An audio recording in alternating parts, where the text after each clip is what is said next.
Cookery சேனலை பார்த்து யார் வேணாலும் சமையல் பண்ணலாம். ஆனா சுவையான சமையல் பண்றது எப்படி? நான் இதயம் நல்லெண்ணெயில சமையல் பண்றேன். ஆஹா ஓஹோன்னு பாராட்டுறாங்க. நீங்களும் இதயம் நல்லெண்ணெயில சமையல் பண்ணுங்க, பாராட்ட வாங்குங்க.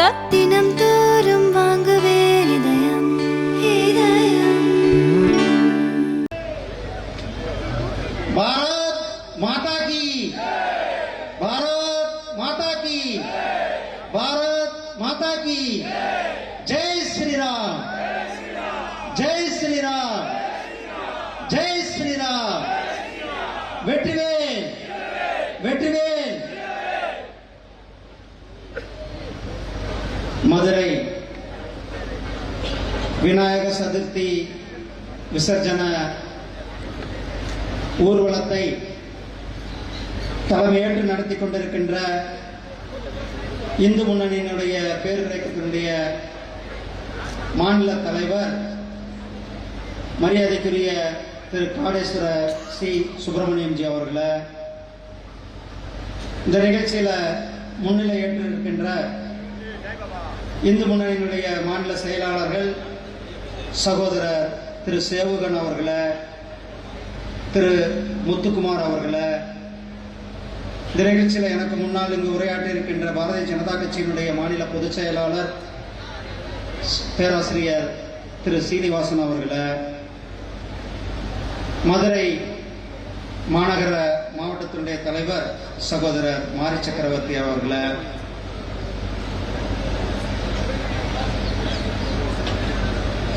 இந்து முன்னணியுடைய மதுரை மாநகர மாவட்ட தலைவர் சகோதரர் திரு அழகசாமி அவர்களை, மதுரை கோட்டத்தினுடைய செயலாளர் திரு அரசபாண்டி அவர்களை, மற்றும் இந்த நிகழ்ச்சியில் கலந்து கொண்டிருக்கின்ற இந்து முன்னணியினுடைய சகோதர சகோதரிகளை, மதுரை மக்களே, பெரியோர்களே, ஊடக சகோதரர்களே, உங்கள் அனைவருக்கும் என்னுடைய அன்பு கலந்த மாலை வணக்கத்தை தெரிவித்துக் கொண்டு, இந்து மக்களிடையே ஒரு ஒற்றுமையை ஏற்படுத்துவதும் இந்து கலாச்சாரத்தை மக்களிடத்தில் சென்று சேர்ப்பதற்காகவும் ஐயா திரு ராமகோபாலன்ஜி அவர்களால் உருவாக்கப்பட்ட மாபெரும் இந்த இயக்கம் நம்முடைய இந்து முன்னணி இயக்கம். நம்முடைய இந்து முன்னணி இன்றைக்கு எல்லா ஊர்லயும் பார்க்கிறோம். ஒவ்வொரு கிராமம் கூட சரி, ஒவ்வொரு தெருக்கள்லையும் கூட விநாயக சதுர்த்தி ஊர்வலத்தை சீரும் சிறப்புமாக இன்றைக்கு தமிழ்நாடு முழுவதும் மிகப்பெரிய எழுச்சியோடு விநாயகர் ஊர்வலங்கள் நடக்குதுன்னா அதுக்கு காரணம் நம்முடைய இந்து முன்னணியினுடைய நிறுவனர் ஐயா ராமகோபாலன்ஜி அவர்கள். ஐயா ராமகோபாலன்ஜி அவர்கள் இன்றைக்கு நம்மளிடத்தில் இல்லை. அவருக்கு நம்மளுடைய மரியாதையை செலுத்திவிட்டு ஐயா ராமகோபாலன்ஜி அவர்கள் இந்து மக்களிடையே ஒரு மிகப்பெரிய ஒற்றுமைக்காக, அந்த காலங்களில் பேருந்துகள் கூட கிடையாது, சைக்கிள்ல போய், ரயில்ல போய், பஸ்ஸுகள்ல போய், பல கிராமம் கிராமம் போய் மக்களிடத்துல ஒரு மிகப்பெரிய ஒரு எழுச்சியை ஏற்படுத்தினார்னா நம்மளுடைய மரியாதைக்குரிய திரு ராமகோபாலன்ஜி அவர்கள். 1980களில் நம்முடைய இந்து முன்னணியினுடைய வேலை நாத்திகத்தை முறியடிப்பதற்கான பிரச்சாரத்தை மக்களிடத்தில் எடுத்துச் செல்வது, அதுல குறிப்பாக விநாயகர் ஊர்வலங்களை முன்னிலை நடத்துவது நம்மளுடைய ராமகோபாலன்ஜி அவர்களுடைய பங்கு மிகப்பெரிய ஒரு பங்கு. இந்து முன்னணியுடைய மாநில தலைவர்களாக திரு ஐயா தானுலிங்க நாடார் அவரை தொடர்ந்து இன்றைக்கு நம்மளுடைய காடேஸ்வர சுப்பிரமணியம்ஜி அவர்களுடைய தலைமையில் ஒரு மிகப்பெரிய எழுச்சியை பெற்றிருக்கிறார். போன மாசம் தான் நம்ம இதே மதுரையில, இதே திருப்பரங்கண்டத்துல பல லட்சம் மக்கள் ஒன்று கூடி மிகப்பெரிய முருக பக்தர்கள் மாநாட்டை நாம் நடத்தி தமிழ்நாட்டிற்கு, திமுகவுக்கு ஒரு மிகப்பெரிய ஒரு சவாலை, மிகப்பெரிய ஒரு மாநாடை நடத்தி காட்டி இருப்பது நம்முடைய காடேஸ்வர சுப்பிரமணியம்ஜி அவர்கள் தலைமையில்.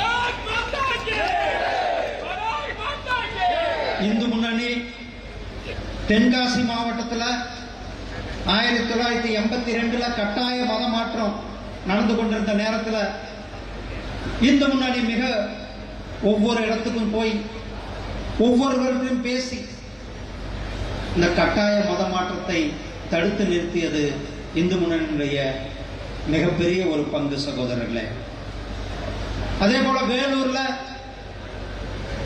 கிட்டத்தட்ட 400 வருஷமா பூட்டி இருந்த எந்தவித பூஜையும் இல்லாமல் பூட்டி கூட கிடந்த சிவன் கோயிலான ஜலகண்டேஸ்வரர் கோயிலை மீட்டு அந்த கோயிலில் இன்றைக்கு மக்கள் சென்று வழிபடுகிறாருன்னா அதுக்கு மிக முக்கிய காரணம் நம்மளுடைய இந்து முன்னணியினுடைய வேலைப்பாடு, இந்து முன்னணியினுடைய தலைவர்களுடைய செயல்களால் இன்றைக்கு நம்மளுடைய அந்த கோயிலானது பொதுமக்களுக்கு திறக்கப்பட்டிருக்கிறது. அதே போல இந்து முன்னணி பல்வேறு தியாகங்களை செய்திருக்கிறார். இந்து முன்னணியுடைய தொண்டர்கள், நிர்வாகிகள், அது கோவையில சசிகுமார் ஆகட்டும், வீர கணேஷ் ஆகட்டும், சேலம் ஆடிட்டர் ரமேஷ், சென்னையில வெள்ளையப்பன், பாடி சுரேஷ், வேலூர் அரவிந்தர் ரெட்டி என்று பல பேர் நம்முடைய இந்து ஒற்றுமைக்காக, நம்முடைய இந்து எழுச்சிக்காக தன்னுடைய இன்னுயிரை ஈர்த்திருக்கிறார்கள். அவர்கள் எல்லாம் இன்றைக்கு நம்மளிடத்துல இல்லை. ஆனால் அவர்கள் விட்டு சென்ற பணியை இன்றைக்கு நாம் நம்முடைய இந்து முன்னணி, இந்த இயக்கங்கள் எடுத்து சென்று கொண்டிருக்கிறது சகோதரர்களே. நமக்கு முன்னால் பேசினார் ப்ரொஃபசர் சீனிவாசன் அவர்கள். சுதந்திர போராட்டத்தில் விநாயகர் எந்த அளவுக்கு பங்காற்றினார். பால கங்காதர திலகர் அவர்கள் விநாயகரை எடுத்து, விநாயகர் சிலைகளை எடுத்து மகாராஷ்டிரா தொடங்கி இன்னைக்கு இந்தியா முழுவதும் மிகப்பெரிய அளவில் விநாயகர் சதுர்த்தி ஊர்வலங்களை நாம் நடத்தி கொண்டிருக்கின்றோம் சகோதரர்களே. உங்களுக்கெல்லாம் தெரியும், கந்த சஷ்டி கவசத்தை கருப்பர் கூட்டம் என்ற ஒரு கூட்டம் இழிவுபடுத்தினார்கள். நாம் ஒரு அறைகூவல் விடுத்தோம், அனைவரும் வீடுகளில் வேல் பூஜை செய்ய வேண்டும் என்று. அனைத்து மக்களும் கொரோனாவை தாண்டி அவர்களுடைய வீடுகளிலேயே வேல் பூஜை செய்து வேல் யாத்திரைக்கு மிகப்பெரிய ஒரு வரவேற்பை கொடுத்தார்கள், ஆதரவை கொடுத்தார்கள். அதைத் தொடர்ந்து தமிழகம் திரும்பி பார்க்கிற அளவில் முருகர் பக்தர்கள் மாநாட்டை நாம் மதுரையில் நடத்தி திமுகவுக்கும் எடுத்து காட்டியிருக்கின்றோம் சகோதரர். சவாலை நிறைவேற்றி காட்டியிருக்கிறது நம்மளுடைய இந்து. அதனாலதான் நாம் இன்றைக்கு எந்த ஒரு கூட்டங்களிலும் கூட நம்மளுடைய மக்கள், நம்முடைய ஒற்றுமையை நாம் நிலைநிறுத்திக் கொண்டிருக்கின்றோம். இன்றும் கூட திருப்பரங்குன்றத்தினுடைய விஷயத்திற்காக இந்து முன்னணி தொடர்ந்து நீதிமன்றங்கள் மூலமாக அவர்களுடைய அந்த கோயிலினுடைய உரிமையை மீட்பதற்காக பல்வேறு போராட்டங்களை நீதிமன்றத்திற்கு வெளியிலும் மக்கள் மன்றத்திலும் கூட நாம் எடுத்து சென்று கொண்டிருக்கின்றோம் சகோதரர்களே, சகோதரிகளே. நாம் இந்த முருக பக்தர்கள் மாநாடு தமிழ்நாடு மட்டுமல்ல, இந்தியா மட்டுமல்ல, உலகம் முழுவதும் இருக்கின்ற முருக பக்தர்கள் திரும்பி பார்க்கின்ற மாநாடாக அந்த மாநாடு அமைந்தது. அந்த மாநாட்டினுடைய வெற்றி அமைந்தது சகோதரர்களே. 6 படைகளினுடைய மாதிரிகளை நாம் அங்கு வைத்திருந்தோம். அதனுடைய ஒவ்வொரு குடும்பமாக வந்து தமிழகம் முழுவதும் அங்கு வந்து அவர்கள் அறுபடை வீடுகளையும் ஒரே இடத்தில் தரிசித்து சென்றார்கள் என்றால் அந்த மாநாடு, முருக பக்தர்களுடைய மாநாடு, நமக்கு ஒரு மிகப்பெரிய வெற்றியாக அந்த மாநாடு இருந்து கொண்டிருக்கிற சகோதரர்களே. இந்த விநாயகர் ஊர்வலமானது இன்றைக்கு தமிழ்நாட்டில் ஒவ்வொரு மூளை முடுக்கிலும் கூட, ஒவ்வொரு கிராமம், பட்டி தொட்டி, அனைத்து பகுதிகளிலும் மிக சிறப்பாக நடந்து கொண்டிருக்கிறது. அதற்கு நம்முடைய இந்து முன்னணியினுடைய அவர்களுடைய பணி, இந்து முன்னணியினுடைய தொடர்ச்சியான பணியின் மூலமாக நாம் தொடர்ந்து திமுகவுக்கும் நம்முடைய இந்து கடவுள்களை எதிர்ப்பவர்களுக்கும் ஒரு சரியான பாடத்தை கொடுக்கின்ற நம்முடைய விநாயகர் சதுர்த்தி ஊர்வலம் மூலமாக நாம் நம்முடைய எழுச்சியை மூலமாக அவர்களுக்கு காட்டுவோம் என கேட்டுக்கொண்டு உங்களிடத்திலிருந்து விடைபெறுகிறேன். நன்றி, வணக்கம். ஜெய்ஹிந்த், ஜெய் பாரத்.